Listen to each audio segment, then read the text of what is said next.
the Capitol show. Ben Koether from Fort Lauderdale, Florida. You are a big supporter for President Trump. You are most welcome, Ben. We're gonna combine in this interview your entrepreneurial journey with your philanthropic work, and we're gonna talk first about your support for President Trump. So tell us why you support him, what aspect of his leadership and policies resonate most with you, particularly as a business leader? Well, thank you for the question, and thank you for having me on your program. I really appreciate that, and it's a great honor. Thank you, Ben. Thank you. So let me tell you about President Trump. He grew up the son of a wealthy man building buildings in New York City. I grew up, I certainly wasn't poor, but I wasn't wealthy. But I went to work as a laborer in construction in the Bronx, right near where he was working. And so I started with a wheelbarrow. And I like people who build things. Yeah. So I have a normal nature to want to like Donald Trump.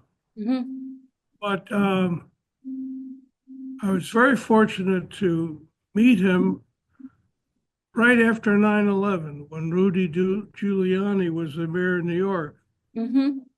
And Rudy threw a fundraiser for the Navy SEALs in New York, and I was invited to go. And at the end of the dinner, we were surprised because Rudy said, "I have a surprise person I would like to introduce." Special guest, like Yeah, like every time. He comes suddenly, yeah? Surprise yeah. people. I had no idea, and it was late at night, and I was tired, and I was thinking I had to drive home. And so Rudy says, "Here's Donald Trump." And I said to myself, "Oh, it's 11 o'clock. I want to go home. I have to listen to a broken down real estate salesman from New York try to sell me real estate." So Donald comes in the room and he starts talking. He went to every single table. He shook the hand of every veteran. Wow. I was in love with him from that moment on.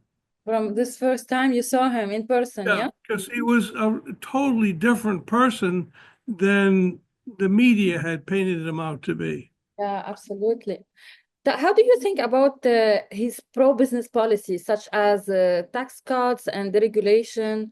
How the Americans, like you as an entrepreneur, benefit from this issue? Like this is very important for business. It's very important. So let's just take the first thing, the tax cut that he put through. Yeah. That made a significant financial impact in my company, being a family-owned business. And we've always were strapped for capital. If there was any weakness in our business, it was our capital structure. So the tax cut helped us tremendously. Then when we had the COVID, the things that he did to keep people alive, and you might criticize him. I tried to tell people that it was a Chinese virus and it was a military weapon, because I was doing a lot of business in China, and my Chinese friends were telling me that, but I wasn't successful in getting that message, apparently. But no, he is right. So everybody knows he's always right about critical things like the China virus. Yeah. So anyway, what he did there to help everybody through that was terrific. Perfect. And so our business is strong and we're doing well. And I think you have to say that we really have to thank Donald Trump and the Republican administration. Yeah. What do you think about the new administration? Now, what values or principle do you share with President Trump regarding the vision for America in terms of fostering innovation and economic growth? Well, Besides working in the company, I work in educational foundations and think tanks in Washington and try to keep my finger and stay in communication with the people who were advising the president in the last administration and hopefully will be advising him in the next administration. Mm, So I know quite a few of those people, and I can tell you what we share in common. mm, Number one, nobody's perfect, and you'll never get a group of more than 10 or 20 or 50 people who will agree with you. mm. There's always a nuance. One guy wants to go this way or that way, but there are more people aligned with Donald's policy now than I've ever seen before.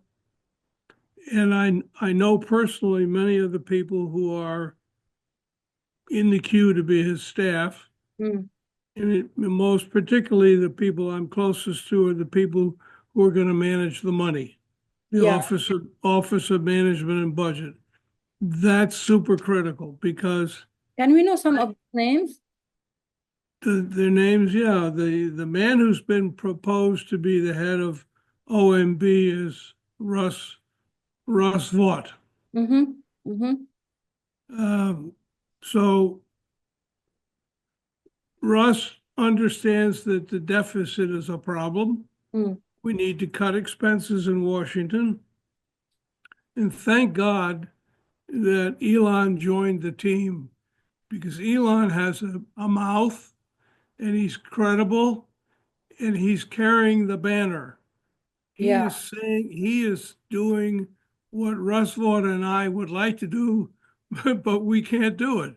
Yeah. You know, What about the visa, special visa for engineers coming out of the United States? Does this align with the President Trump vision? now there you're getting into one of those complicated issues. Mm. I know what Elon Musk wants. I know what I want. I employ computer programmers in Eastern Europe. We did have an office in Russia, but we had to close that. Mm. So we have programmers from India, in the Middle East, and we're doing business in 139 countries. Mm. So we need to program in different languages and different cultures, and we need the nuances, and we need the skills of those people. So Mm. we depend on getting people in with a visa or hiring them overseas and have them work for us. So Mhm. that program I think is crucial that we keep going. Mm. Then there's other people who worried about cheap labor or they're worried about the abuse of the program. And there are abuses in the program. And I know people very personally who are making a lot of money off of maneuvering that program. Yeah, yeah. But that can be controlled this time, no? Well, I hope so. Mm. So, Mm. and I think Trump's a reasonable guy. He's a businessman first. He wants things to work. Mhm. Mm. I think we just need to make sure he has the power and he and Elon will work it out. Yeah, that's perfect. I have a question in this regard. Have you ever worked alongside with President Trump during the old administration, or did you publicly supported any initiative he presented or he launched before? And now, are you gonna willing to help directly? Yeah, the answer is yes. Mm-hmm. Now, to go back in my history, my first political campaign was 1947. Your parents weren't even married yet, and UAE didn't exist, I don't think, in 1947. So they were running around, running around the desert and on a camel or a donkey, something, I don't know, a jeep. But anyway, that was my first political campaign, and I campaigned for free market principles. I campaigned against the Communist Party's influence in Washington, and the Wow. Communist Party influence in Washington began in around 1900. And it was very strong during World War II, and it caused a lot of things to take place that should not have taken place. Mm. So I know too much. I worked for Nixon. I was on Nixon's staff. I worked for Reagan. I hate to admit that I tried to doing a little work for Bush and some other people, but I I tried to talk Bush out of the Middle East wars. He didn't pay any attention to me. Yeah. So Was it I So you worked along with Roger Stone, yeah, and Paul Manafort? yes, Mhm. yes. That's perfect. So what is your vision for now? Like, let's talk about the dreams of Trump or the willing of expanding the United States, like Greenland and making Canada the state number 51. Is this for real? Is it like a plan or just like political views and just like talks? Well, part of it's chess, Mm-hmm. gamesmanship. Part of it's true. Number one, we built the canal. Poor Jimmy Carter, rest his soul. Yeah. He, I guess he could drive a submarine, but he couldn't do anything else right. Maybe he grew peanuts, but every single thing Carter did was wrong. And giving the canal away was insane. Yeah. Now the Chinese have taken over both ends of the canal. We cannot allow that. That's not good for the free world. So that's got to end. How he does it and how I might do it, because I'm an ex-naval military guy, that canal's got to be back in our hands one way or another. Oh, it's gonna be a tough decision. What are the benefit of Canada joining the United States? I mean, is this can be executed for real? Well, let me tell you a little family story. Mm.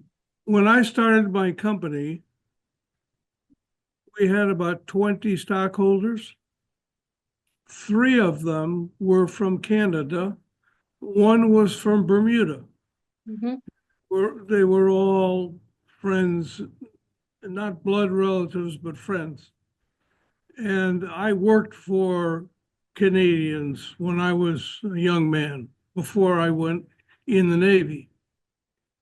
Um, so I have a very warm feeling for the Canadians. Mm-hmm. And economically speaking, or socially speaking, if you take the people from Montana and North Dakota and compare them with the people who live north of them in Canada, they look alike, they think alike, they're alike. Yeah. If you go to Quebec, the people in Quebec are just like the people in New Orleans. They're French Oh. because France used to own from Quebec all the way down to New Orleans. When we bought the Louisiana Territory, we bought everything from Louisiana up to Quebec, but we didn't buy Quebec. We should have bought Quebec because those two people, those French people, all get along together. Yeah. Now, the French people in Quebec don't get along with all the English speaking people out west. So Yeah. there's a bit of an issue there, but But that's okay. But in general, it's a big, huge economic move if that can be yeah, made during the 4 years of Trump administration. Um, we're gonna It would talk. it would be economically very good for all Canadians and all Americans. The only people it's not good for are the politicians. Yeah, that's a good reason.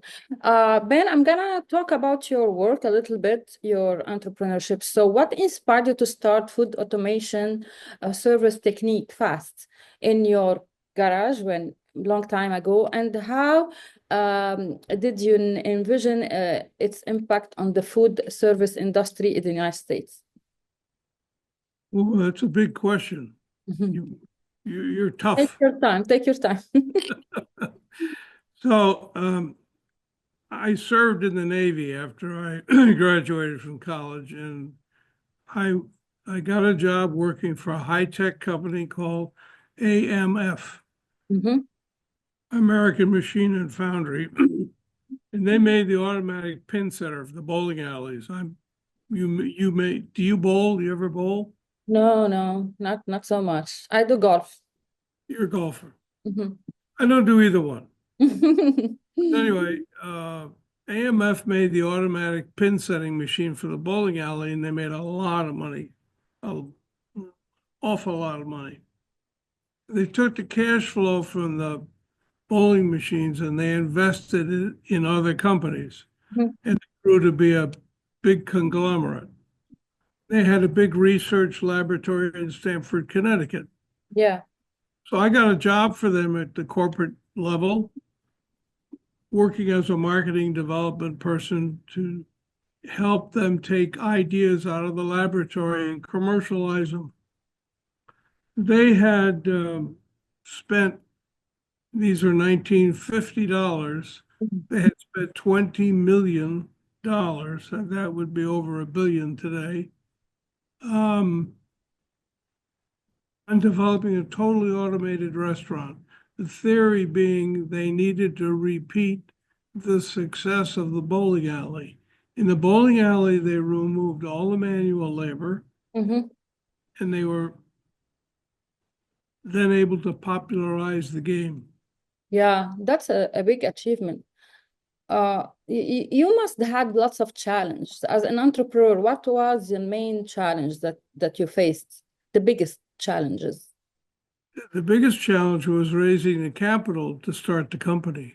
Mm-hmm. Um, and I, when I raised the money, I raised it through my political connections with Nixon. So Wow. the Nixon family were investors in my company. No, that's a big that's huge.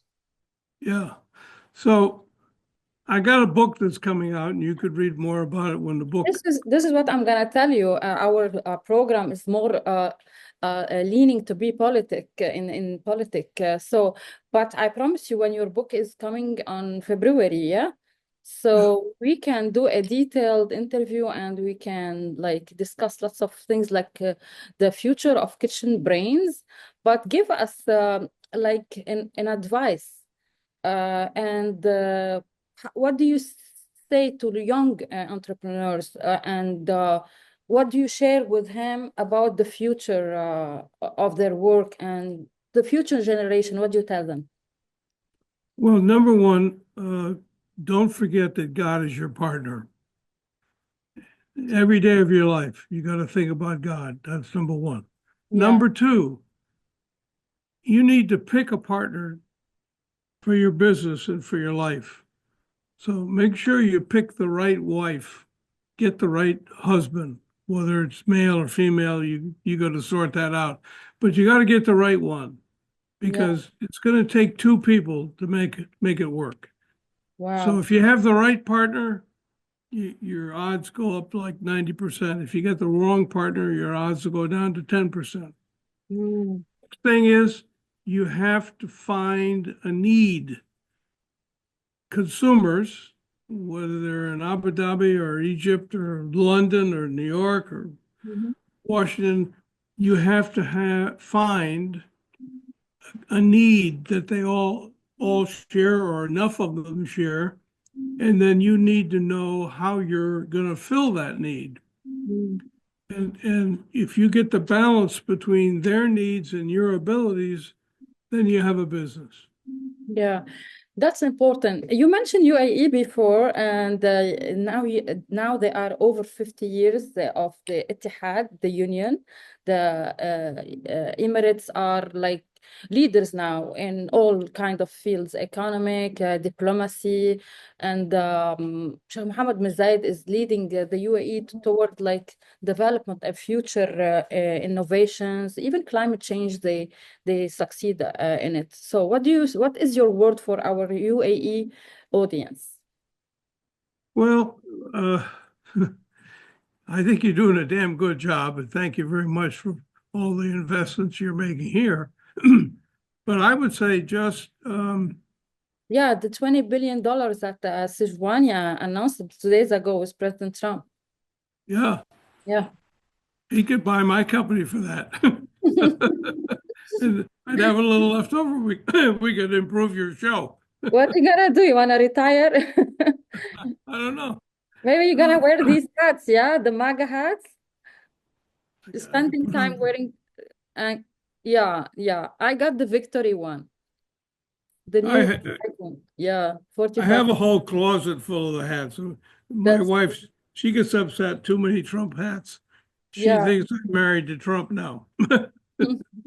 So back to UAE, what would you say? Well, I would say stay on the course that you're on. And I think the bond between you and Trump and America is strong, and we need to make it stronger. Yeah, Maybe I need to go over there. I've sent my people over there, but I never have been there yet. you're most welcome anytime. Thank you, Ben. I promise we're gonna do some more interviews, especially when we go to Florida, Palm Beach in March. I'm going. There is the big antique car show. I don't know if you heard about it. Are you going or not in Mar-a-Lago? So let's see each other again. And you're coming to the inauguration next week. So you're gonna attend the swearing ceremony. Yeah. Yes. Yeah, good to know you and good to see you. Good to have you on the show. Good to exploring your contribution in aligning with Trump policy. And thank you for sharing your thoughts, your perspective on business and leadership. Thank you so much. We look forward to being with you in Washington and in AEU. Thank you. Thank you so much.